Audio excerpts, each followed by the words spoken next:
국민의힘은 검찰 항소 포기 배경에 이재명 대통령이 있다고 주장을 하고 있습니다. 왜 그렇게 판단하고 있는 것이고 그리고 앞으로 어떻게 대응할 것인지 국민의힘 서지영 의원과 이야기 나눠보도록 하겠습니다. 의원님 안녕하세요. 네, 안녕하세요. 오랜만입니다. 네, 오랜만입니다, 의원님. 네. 어제 이제 대장동 사건 항소 포기 관련해서 정성호 법무부 장관이 이렇게 입장을 얘기했어요. 검찰의 신중히 판단하라고 얘기했다. 하지만 지침을 준 적은 없다. 이렇게 얘기했고 네. 방금 전에 이제 네. 장관의 최측근인 조상호 정책보좌관도 네. 의견을 제시했을 뿐이고 그걸 전에 들은 총장이 여러 가지를 고려해서 알아서 결정한 거다. 뭐 이런 취지거든요. 어떻게 들으셨어요, 의원님? 그 노만석 검찰총장 대행이 아주 궁지에 몰린 것 같습니다. 본인은 지침을 아주 잘 하달받아가지고 열심히 이행을 했는데 갑자기 버려진 것 같아요. 제가 보니까. 네.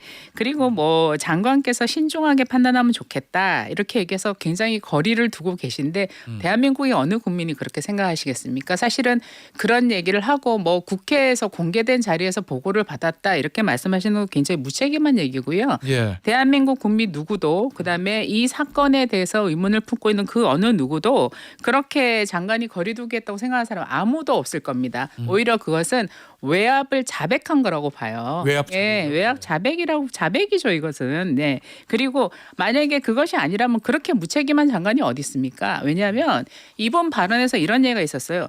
정치적 사건 때문에 검찰이 매달려 있는 게 바람직하지 않다. 왜 본인이 이것을 정치적 사건이라고 생각합니까, 장관이? 장관이 이 사건을 정치 사건으로 규정한 것 자체가 장관이 정치적으로 바라보고 있다는 얘기예요. 예. 그리고 장관은 정치인 맞죠, 사실. 그런데 정치적 사건에 검찰이 매달려 있는 게 바람직하지 않다. 그러니까 빨리 검찰을 손 떼라고 얘기한 거 아닙니까? 예. 신중하게 판단하라. 굉장히 협박으로 들릴 수도 있어요. 협박이요? 예. 예, 저는 검찰총장 대행이 아주 알아서 납작 기었을 거라고 생각합니다. 그런 정황들이 곳곳에 나타나고 있고 예. 본인도 뭐 굉장히 힘들었네 어쩌네 이런 얘기들이 나오고 있지 않습니까? 이거는 뭐 제가 볼 땐 정성호 장관이 작정을 하고 네. 한 거라고 생각하고요. 이거는 굉장히 빠른 시간 안에 이런 결단을 내릴 수밖에 없었던 정황들이 있지 않았냐 이렇게 생각을 하고요. 예. 그다음에 아까 조금 전에 제가 기다리다 보니까 법무부 조상호 장관 장관 보좌관께서 나오셨더라고요. 나와서 이 사건에 대해서 쭉 얘기를 하셨더라고요. 이번 대장동 변호사 아닙니까?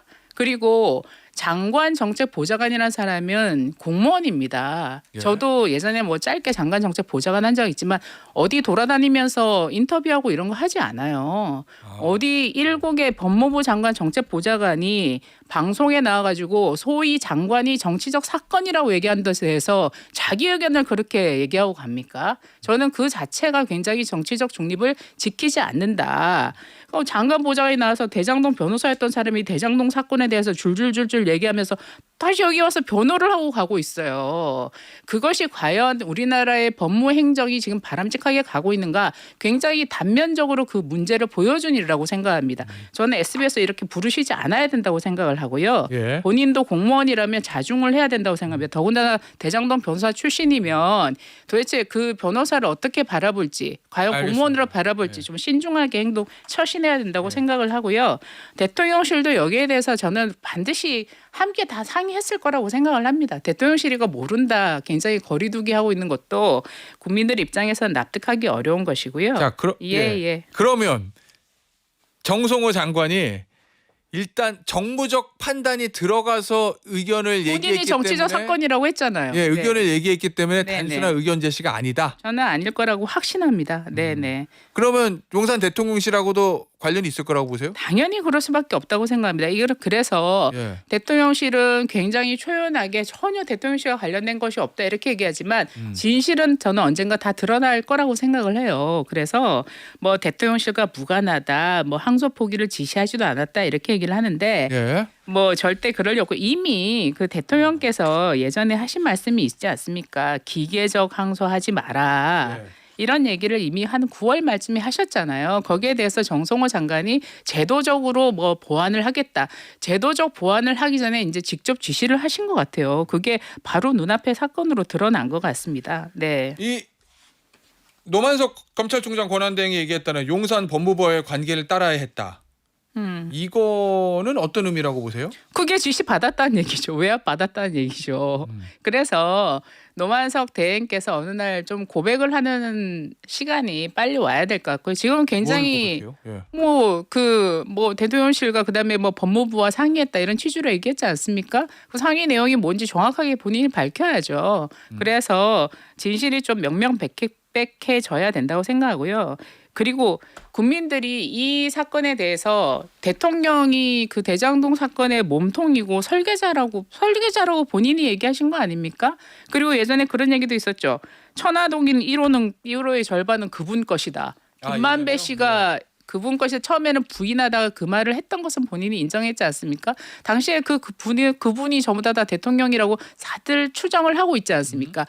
대통령이 핵심인 사건에서 항소 포기 외압이 있었다는 거는 있을 수 없는 일이죠. 예, 그래서 검찰들도 지금 전부 다 분노하고 있는 거 아니겠습니까? 검사들도 분노하고 있는 거 아니겠습니까? 네. 자, 그러면 의원님 추정하시기에 대통령실의 개입을 말씀하셨어요. 어떤 의도로 뭐를 목적으로 해서 그건 개입을 했다고 추측을 하시는 거예요? 아니 이 사건이 사실상 대통령하고 직접 관련돼 있는 사건인데 예, 당연히 이 사건이 항소와 포기가 되면 다 무죄됐잖아요. 이 사람들 전부 다 그렇게 되면. 무죄요? 사실상 거의 다 뭐 아니 1심에서는 환수되는 금액 하나도 없고 7,400억 다 공중으로 날아간 게 아니죠. 7,400억이 이 사람들 대장동 일당들 손에 고스란히 다 들어가게 된 거 아닙니까? 예. 그리고 또 이 사람들 항소하게 되면 검찰은 손발 묶인 채로 2라운드 붙는 거 아닙니까? 그럼 이 사람들 전부 다 형량도 다 낮아질 거고요. 그렇게 되면 이재명 대통령의 문제도 전부 다 뭐 재판 중지하지 않아도 자연히 다 면소되는 방향으로 가지 않겠습니까? 그걸 노리는 거라고 생각을 합니다. 자, 그러면 국민의힘은 어떤 대응책을 가지고 계신가요?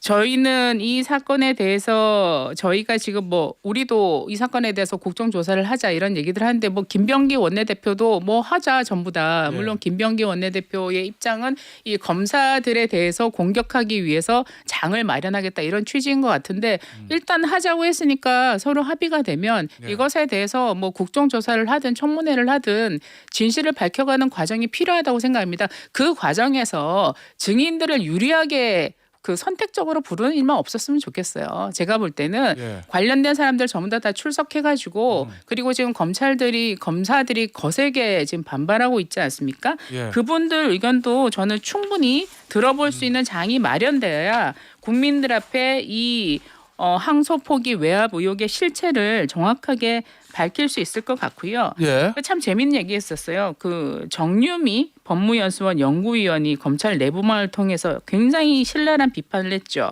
이런 얘기를 했어요. 개별 사건에 이래저래 참견한 갑질이자 완장질이고 정치권과 일선에 한 발씩 걸치고 조율하는 것은 영리한 처신이 아니라 정치질이라면서 비판을 했습니다. 이런 분들 다 나와가지고 명확하게 국민들 앞에서 입장을 소상히 들어봐야지 이 실체에 가까이 다가갈 수 있을 것 같습니다. 의원님, 근데 이제 국정조사를 하겠다는 건 양측이 똑같은데 목적은 다르잖아요. 보고는 시각적 완전히 다른데. 그러니까 예. 증인의 제한을 두지 말아야 된다고 생각합니다. 적어도 동수로 부르든지 예. 지금까지 보세요. 청문회 할 때마다 분리하면 증인 참고인 한 명도 안 불렀어요. 예. 김민서 총리 할 때 증인 불렀습니까? 참고인 없었어요. 제가 교육위원회인데 교육부 장관 청문회를 2번 했잖아요. 한 명도 안 맞아가지고 단 한 명의 증인 참고인도 부르지 않았어요. 자, 그럼 김현지 실장도 안 불렀잖아요. 이번에 끝끝내. 근데 의원님 이제 수가 밀리잖아요, 국민의힘이. 그러면은 말씀하신 대로 기존처럼 만약에 추미애 법사위원장이 여당이 원하는 증인만 채택하고 야당이 요구하는 증인을 채택해주지 않으면 그럼 어떻게 하시겠어요? 뭐 저희는 뭐 장외에서 어. 국민들과 함께 투쟁하는 방법밖에 없겠죠. 그러나 네. 저는 이미 국회에서 본인들이 먼저 국정조사나 이런 거 하자고 제안한 만큼 이번에는 한번 제대로 증인 참고인 불러서 이 사태의 전모에 대해서 제대로 밝히는 장이 마련되기를 기대합니다. 그리고 그렇게 돼야 되고요. 일단 그 단계에서부터 증인 참고인 부르는 단계에서부터 벌써 불균형하게 접근하는 것 자체가 굉장히 숨길 게 많다는 것을 증명하는 것밖에 안 된다고 생각을 합니다. 가장 핵심 증인을 누구로 보고 계세요, 그러면? 그래서 그거는 협상의 단계로 가야 아니, 되는. 국민의힘에서 원하는 일단은 기본적으로 권한대행부터 나와야죠. 노만석 대행 노만석 나오고 총장대행이요? 예. 서울중앙지검장 나오고 예. 법무부 장관 나오고 그다음에 뭐 필요하다면 민정수석도 나와야 되지 않겠습니까? 예, 그래서 필요한 네. 사람들 다 균형감 있게 나와서 이 사태의 전모를 저는 파악을 해야 된다고 생각을 합니다. 알겠습니다. 자, 그리고 이 홍보본부장이시잖아요, 당에. 네네네. 국민의힘에.